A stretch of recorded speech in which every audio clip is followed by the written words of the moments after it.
Shalom, perkenalkan nama saya Esra Lestaris Tumorang. Saya dari Prodi Pendidikan Agama Kristen di Sekolah Tinggi Teologi Betel Indonesia. Baik, pada video kali ini saya akan menyampaikan yang berkaitan dengan tugas mata kuliah saya, yaitu mata kuliah Teologi Pentakosta.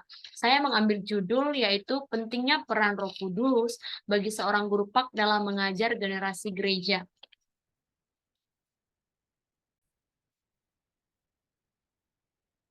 Pendahuluan. Nah, banyak denominasi Pentakosta yang didirikan sebelum tahun 1930 mencatat kepercayaan mereka secara tertulis, kebenaran mendasar atau prinsip iman.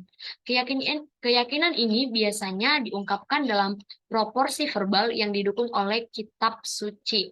Nah, Wesley yang dominan dari Pentakolisme klasik menunjukkan dalam teologi Pentakosta ada hubungan antara pengalaman dan akal. Menurut pengamatan Wesley, rasionalitas Pentakosta sering dilakukan dalam dua arah. Yang pertama, menuju teks dan analisis atau sintesisnya.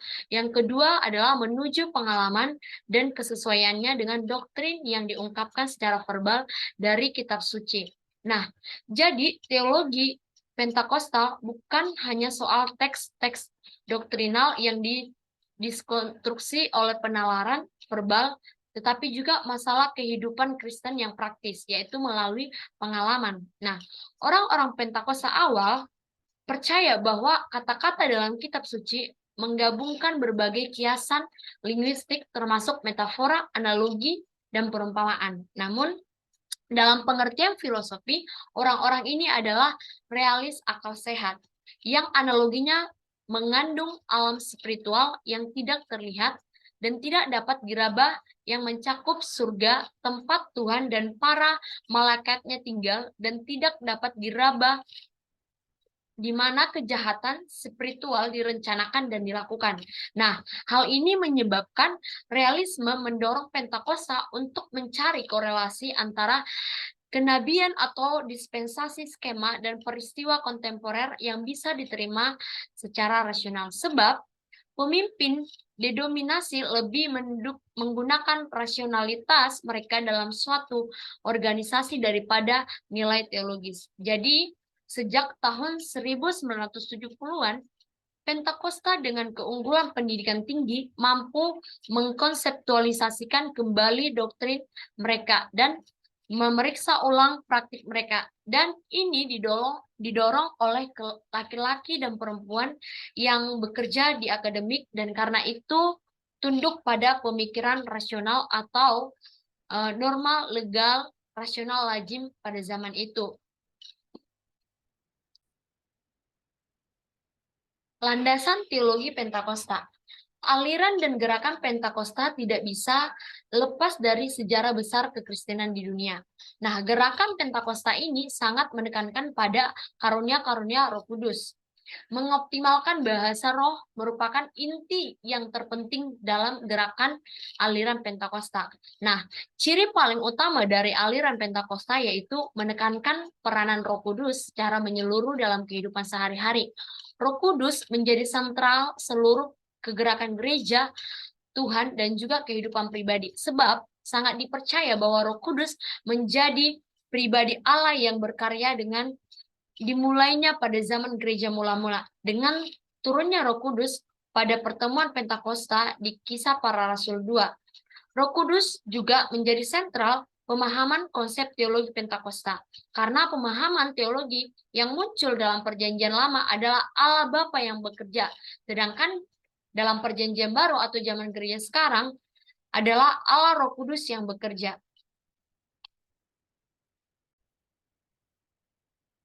Rasional teologi Pentakosta.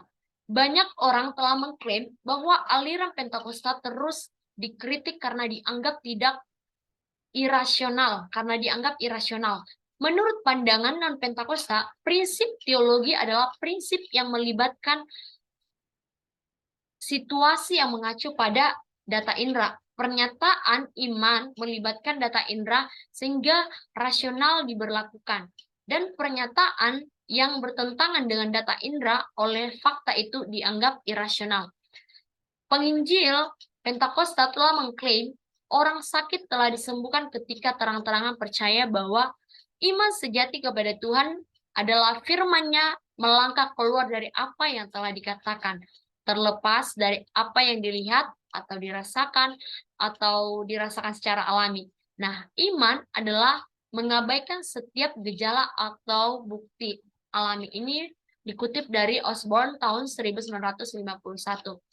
Nah, ada saatnya juga Pentakosta membuat pernyataan yang tampak tidak rasional terjadi nyata. Nah, contohnya seperti penginjilan kesembuhan. Asal percaya dengan iman dan melawan segala ramalan manusia dan medis dan terjadi kesembuhan. Kenyataan inilah yang menyebabkan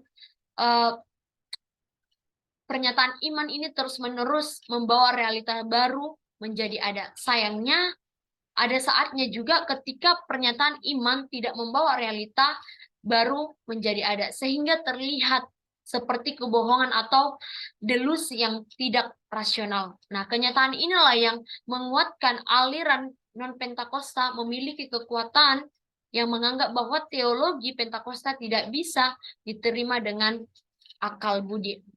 Teologi Pentakosta ini seakan berada di dua sisi. Nah, di satu sisi mereka lebih senang menghibur karunia rohani dan membayangkan semua jenis skenario eskatologi. Dan di sisi lain, mereka memberikan perhatian khusus juga pada konstruksi dokumen konstitusional dan peraturan atau peraturan rinci untuk mengendalikan hadiah karismatik. Nah, dalam hal rasionalitas, bisa dikatakan bahwa Pentakosta menunjukkan kesediaan untuk merangkul pada saat yang sama dunia supranatural, non-rasional, dan dunia kontrol, regulasi, moral hukum, hiperrasional. Dalam dunia Pentakosta, kehidupan hampir mencakup perlawanan terhadap aturan, peraturan, dan lebih kepada pendengaran khotbah ekspositori dan pembuatan aturan yang berpusat pada kata-kata selama khotbah ekspositori tersebut disampaikan.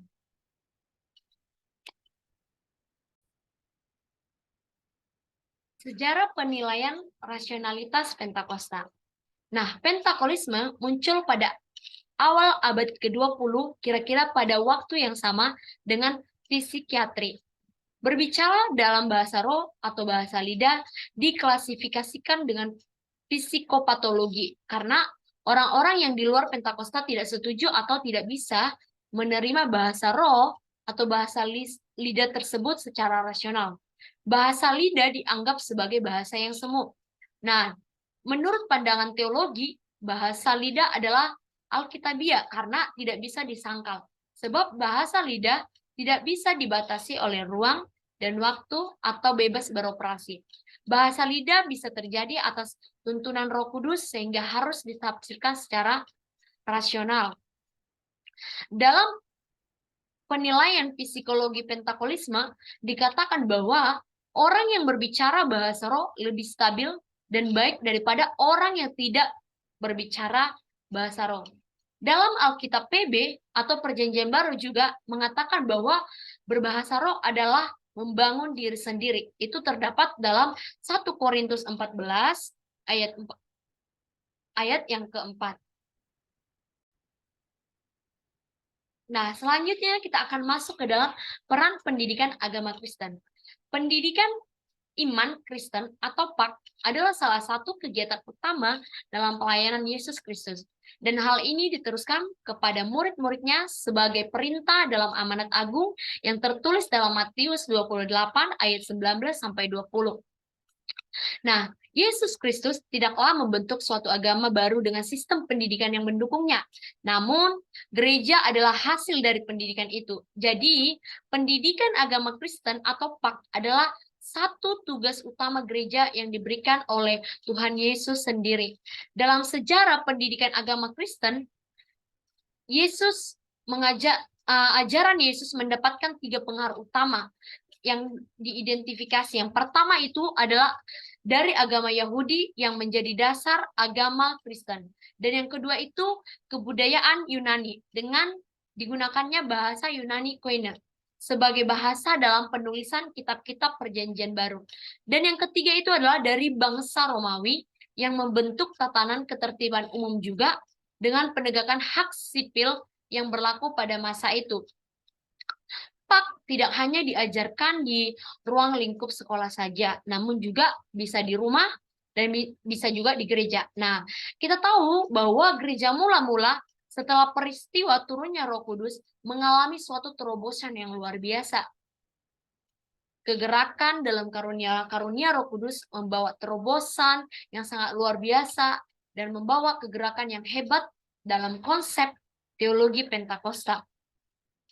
Gereja-gereja dalam kitab Kisah Para Rasul berkembang dahsyat sejak dimulainya turunnya Roh Kudus dalam Kisah Para Rasul 2, yang juga merupakan ujung tombak karya keselamatan bagi bangsa-bangsa. Nah, karya Roh Kudus umumnya itu ditandai dengan berbahasa lidah atau bahasa roh.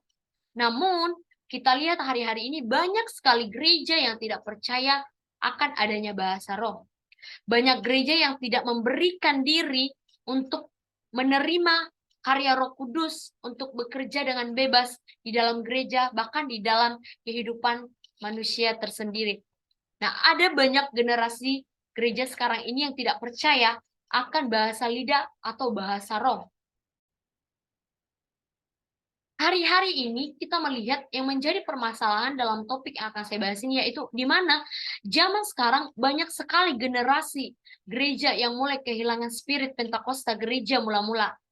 Hari pencurahan Roh Kudus hanya dianggap dan dijadikan sebagai ritual ibadah saja. Di kalangan Pentakosta dan karismatik pun tidak lagi terlalu menekankan pentingnya bahasa roh dalam suatu ibadah. Sangat jarang juga ditemui di gereja-gereja yang memiliki generasi yang benar-benar rindu untuk dilawat oleh Roh Kudus. Banyak generasi-generasi gereja tidak percaya bahwa Roh Kudus, bahwa bahasa roh itu berasal dari Roh Kudus.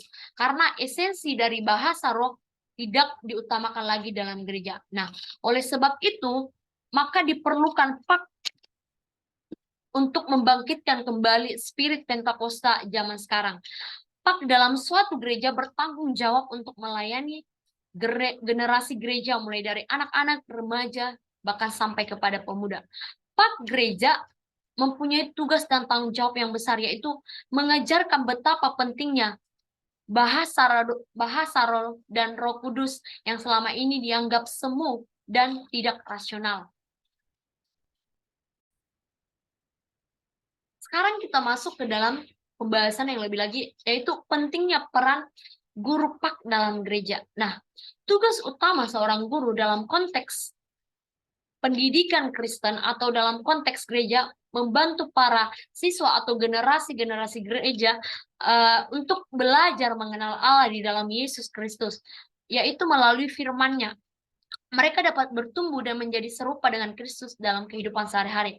Oleh sebab itu, guru pak yang ingin mengajarkan pentingnya peran Roh Kudus kepada generasi gereja harus mengalami kepenuhan Roh Kudus terlebih dahulu. Karena dalam perspektif Pentakosta, pengalaman kepenuhan Roh Kudus adalah suatu peristiwa yang dapat terjadi terus-menerus. Berbeda dengan pengalaman baptisan Roh Kudus yang hanya dialami satu kali saja. Seorang guru pak di gereja juga harus pernah mengalami bahasa roh atau bahasa lidah, baru bisa bersaksi atau bisa mengajarkan kepada generasi di gereja atau peserta didik di sekolah betapa pentingnya bahasa roh yang tidak dipercaya oleh orang-orang di luar sana. Nah, peran Roh Kudus sangat penting untuk menolong tugas dari seorang guru pak tersebut. Contohnya, Rasul Paulus yang mencontohkan dalam Roma pasal pertama ayat 11, yaitu dikatakan bahwa Roh Kudus membantu guru pak untuk memberikan atau mengimpartasikan karunia rohani kepada generasi gereja atau peserta didik. Untuk dapat memberikan karunia rohani, guru pak tentu harus terlebih dahulu memiliki karunia tersebut. Oleh karena itu, guru pak perlu mengalami yang namanya kepenuhan Roh Kudus untuk dapat memberikan impartasi spiritual kepada peserta didiknya.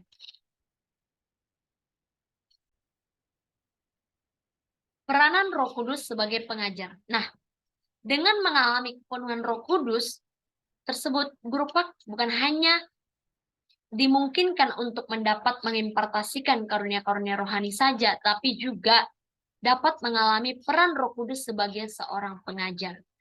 Peran pedagogik Roh Kudus dapat dilihat dalam Yohanes 14 ayat 26, di mana dituliskan, tetapi penghibur, yaitu Roh Kudus, yang akan diutus oleh Bapa dalam namaku, dialah yang akan mengajar segala sesuatu kepadamu dan akan mengingatkan kamu akan semua yang telah kukatakan kepadamu. Jadi, peran Roh Kudus sebagai pengajar itu penting untuk dialami oleh guru pak. Sebagai guru, kita harus mengerti bagaimana cara mengajar. Oleh sebab itu, guru juga penting belajar dari seorang pengajar, yaitu Roh Kudus sendiri.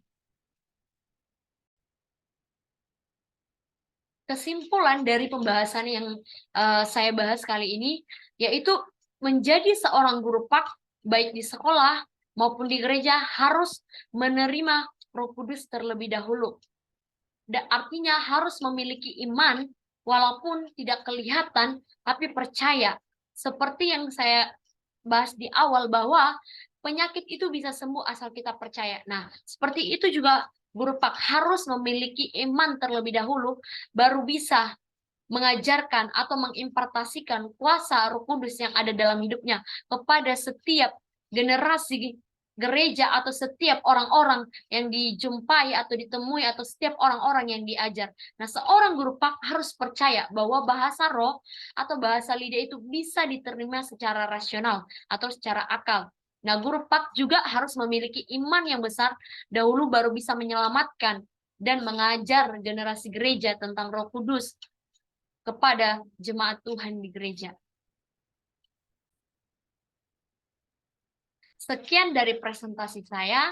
Apa yang saya bahas dalam video ini, saya harap bisa membantu kita dan memberikan kepada kita pemahaman bagaimana pentingnya peran Roh Kudus bagi seorang guru pak, yaitu terutama bagi saya sendiri karena saya adalah calon guru pak, bahwa saya harus mengalami Roh Kudus tersebut terlebih dahulu, baru saya bisa mengimpartasikan, bahkan mengajarkan betapa pentingnya Roh Kudus dialami oleh seorang generasi gereja.